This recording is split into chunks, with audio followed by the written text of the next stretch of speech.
저희 같은 일반 사람들이 떠올리는 사람은 결국 사실 일론 머스크와 스페이스 X긴 하거든요. 그렇죠. 우주 산업에서 일론 머스크의 영향력이 실제로 이제 학자로서 체감하시기에 어느 정도인지. 네, 그러니까 이분이 뭐 회사의 대표이자 경영자이기도 하지만 자기가 실제로 엔지니어기도 하고요. 실제 개발에 참여를 많이 했어요. 원래 페이팔을 만들었었죠. 네네. 페이팔을 하면서 돈을 엄청 끌어모아서 네. 그걸로 성공한 돈을 이제 우주에다가 뿌리고 있죠, 지금.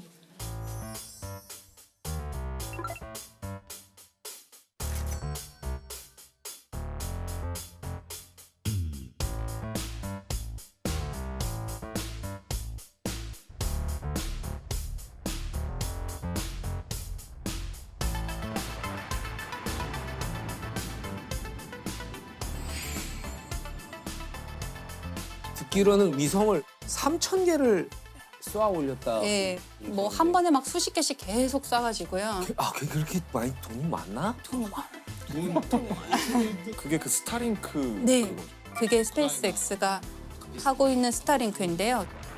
지구 근처에 인공위성을 엄청나게 많이 띄워서 얘로 네트워크를 망을 만드는 거예요. 지구 어디서나 통신할 수 있게 한다 이런 계획이 되게 많이 있고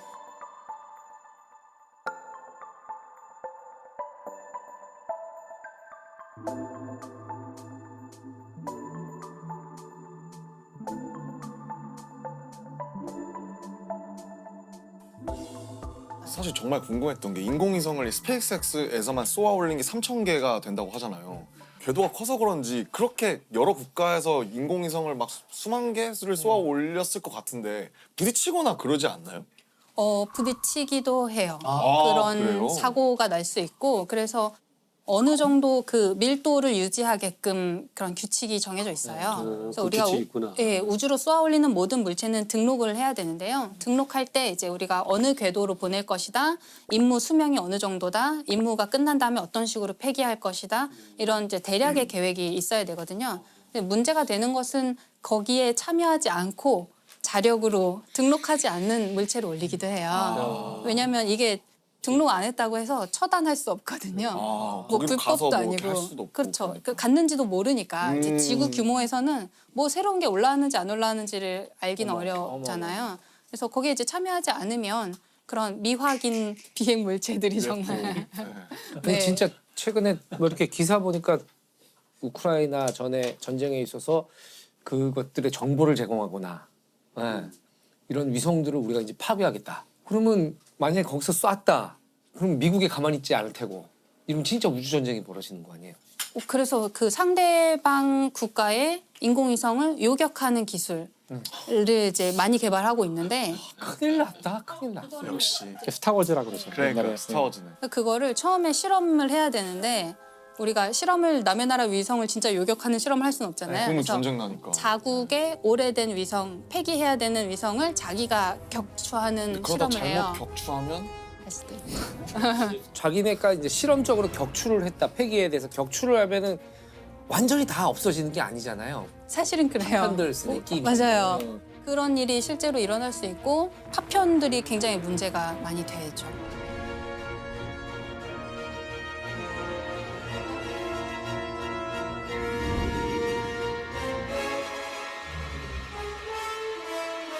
실제로 민가에 떨어져가지고 그러니까 그게 떨어질 수도 있는 거죠. 떨어질 수도 있어요. 대개는 이제 바다로 떨어지게 통제를 하는데요. 애초에 통제가 잘 안 되는 고장난 뭐 이런 경우에는 어디로 떨어질지 통제하기 어렵죠. 자, 그러면은 되게 저는 생소한 말이었는데 일론 머스크가 인류를 뭐 다행성 종족으로 만들겠다라고 네. 선언을 했다는데 그게 이제 일론 머스크 같은 큰 사람이 얘기를 하면 일파만파 전파가 되니까 그런 건데 그렇죠. 일단 트위터를 인수하셨으니까. 네.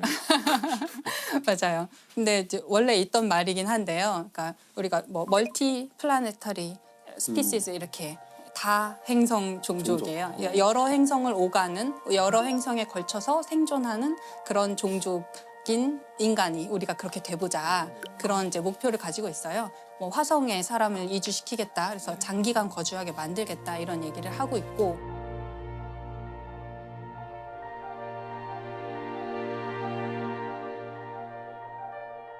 화성에 인류를 화성에 보내겠다는 계획을 제안하는 곳은 꽤 있었는데 그 중에 가장 잘하고 있고 가장 잘 살아남아 있고 진짜 할 것 같은 데가 스페이스X예요.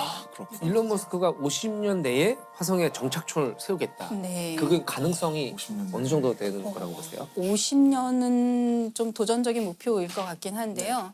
예를 들어서 스페이스X가 제안하고 있는 개념 중에 우주에서 주유하는 게 있어요. 주유요? 네, 기름을 넣는 거예요. 기름 넣는 네. 거. 아. 왜냐하면 멀리 가려면 또 방향을 많이 바꾸려면 연료가 많이 필요한데 연료는 무겁잖아요. 그게 기름이에요? 우주선 연료도? 네, 등유를 쓰기도 하고 고체 연료를 요즘에 쓰기도 하고 아무튼 그런 이제 우주 공간에서 막 돌아다니려면 연료가 있어야 되는데 연료가 무겁잖아요. 네. 그 무거운 거를 우주로 쏘아 보내려면 또 연료가 많이 필요해요. 그렇군요. 그러면 또 연료를 많이 주면 또 무거워요.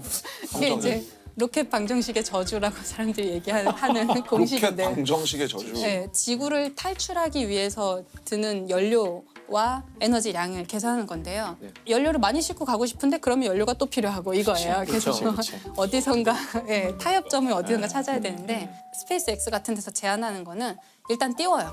일단 해서 우주공간 띄워놓고 기름만 가지고 있는 연료만 가지고 있는 우주선을 또 띄워서 우주공간에서 도킹을 시켜서 급유를 하는 거예요. 그래서 주유를 해주고 얘는 다시 지구로 돌아오고 그럼 얘는 우주공간에서 이제 더 멀리 갈 수 있는 에너지를 다시 갖게 되잖아요. 미 공군이 사용하는 공중급유기를 우주에서 하겠다는 거죠. 네, 그걸 이제 좀 더 큰 규모로 하려고 하는 거죠. 그래야지 화성까지 가서 화성에서 착륙했다가 뭐 만약에 필요하면 화성에서 다시 돌아올 수도 있고 또 다르게 접근하는 데도 있는데요.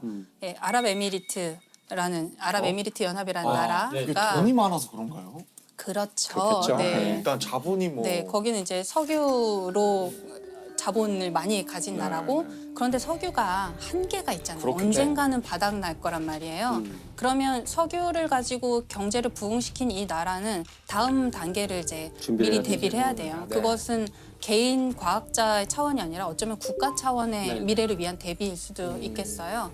이 아랍에미리트가 화성에 2117년까지 도시를 만들겠다. 2117년. 네, 2117년까지 이제 그 계획을 2017년에 발표하면서 100년 100년 내에 안에. 하겠다라고 한 건데요.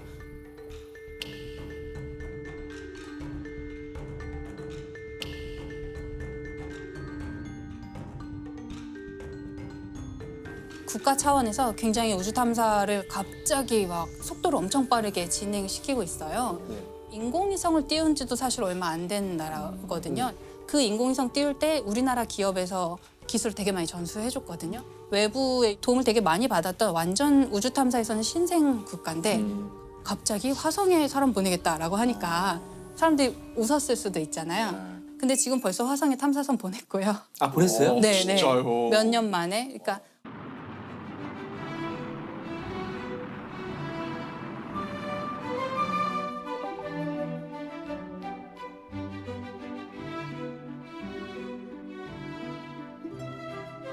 원래는 어떤 한 국가가 열심히 준비를 해서 화성 탐사선 정도 보내려면 한 10몇 년 정도 준비를 해요. 개발 기간.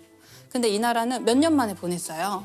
모든 걸 국산화하겠다 이런 전략이 아니고 외부에서 도움을 받을 수 있는 거 다 받겠다. 받아서. 이런 전략을 좀 선택한 것 같아요. 왜냐하면 여기는 우주 탐사를 잘하는 것도 목표지만 화성에 가야 된다는 실제적인 목표가 있기 때문에 첨단 과학부라는 이제 정부 조직이 있는데 거기 장관이 사라 알 아미리라는 장관님이 장관도 하시고 화성에 간 그 아말 프로젝트의 담당자기도 해요. 그래서 자기가 실제로 공학자기도 하고 교육에도 굉장히 관심을 많이 가져서 화성 탐사, 뭐 우주 탐사 이런 걸 하면서 그거에 대한 내용을 교육에 아이들 학교에서 굉장히 많이 가르치게 바꿨다고 하더라고요. 교육 과정을 바꿔서 우주 탐사가 당연한 거야라고 가르치는 교과서를 네. 배우고 자라는 아이들은 우리랑 세대가 완전히 달라지는 그러겠어요. 사고 방식이 달라지는 거죠. 화성 가겠다, 화성 이주하겠다가 국가의 테마가 된 게 재밌더라고요. 현실적으로 가능할까요?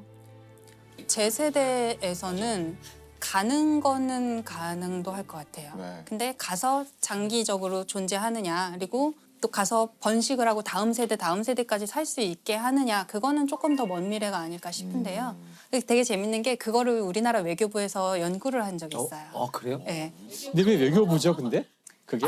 그 되게 중요한 지적이신데요. 오, 왜 외교부에서 이제 전문가에게 연구 용역을 준 거예요. 어떤 연구를 하냐면 예를 들어서 한 100년 정도 후 뭐 화성에 사람이 살 수 있고 오래 거주할 수 있는 환경이 된다고 치면 그때의 정치, 국제사회 관계, 지구와 화성 사회의 관계는 어떠할까? 화성을 정치적인 어떤 국제 관계로서 보는 거군요. 네, 가면 네. 외교부 직원이 파견 나가야 되는 거죠. 그럴 수도 있죠. 투표권을 줘야 되는지. 그렇죠. 그리고 화성에 오래 생존을 하고 있으면 이 사람들이 자치권을 요구할 수도 있죠. 우리 더 이상 뭐 한국 사람 안 하고 우리 나라 세울 거야 이럴 수도 있고. 그러니까 지금은 우주 공간에 있는 것은 다 평화적으로 사용해야 되고 누가 개인이나 어떤 국가가 소유할 수 없어요.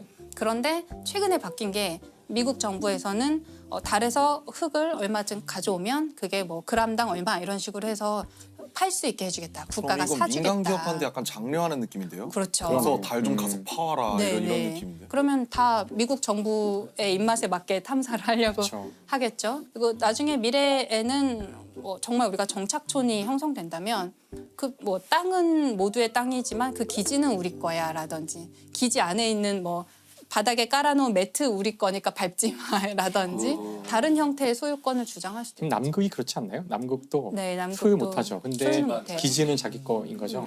저는 화성도 만약에 여러 정착촌이 여러 나라 정착촌이 있다면 결국에는 우리 여기서 일어나는 일은 지구까지 보고하는데 몇 년 걸리고 우리끼리 해결하는 뭔가를 만들자고 분명히 있을 문제는 지구에서 자꾸 뭔가 시킬 거거든요. 네. 야, 너네 뭐 좀 채취해서 보내. 뭐 좀 하는데 정작 화성에 있는 사람들이 그걸 하려면 우주복 입고 나가갖고 너무 힘들고 막 이런데 이거 언제까지 우리가 이거 지금 계속 받아야 되지? 이런 순간이 올 거라고 생각해요. 독립하겠죠. 네, 독립하자. 이거 연락 끊자. 손절.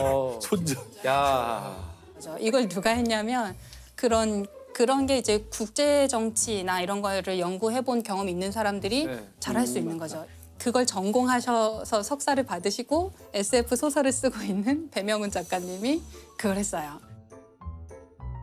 정말 완전 적격자였죠. 이제 SF 소설가라서 이런 화성 환경 잘 아시고 또 국제 정치 너무 잘 아시고 전문가니까 사실 미래를 가장 많이 생각한 사람들이 SF 작가예요. 맞아요. 그래서 사실 미래를 알고 싶으신 분들은 SF를 보면 되거든요. 맞아요. 책을 보면 돼요. 책을 보면 지금 오늘 우리가 한 모든 이야기에 대한 모든 가능성, 여러 가지 가능성들을 이미 다 생각해서 글로 써놨고 심지어는 이야기하지 않은 것도 다 쓰여 있거든요. 맞아요. 네. 아마 그것이 우리가 미래를 시뮬레이트하는 가장 좋은 방법이 뭐 해보는 것보다 SF 소설을 보는 거죠.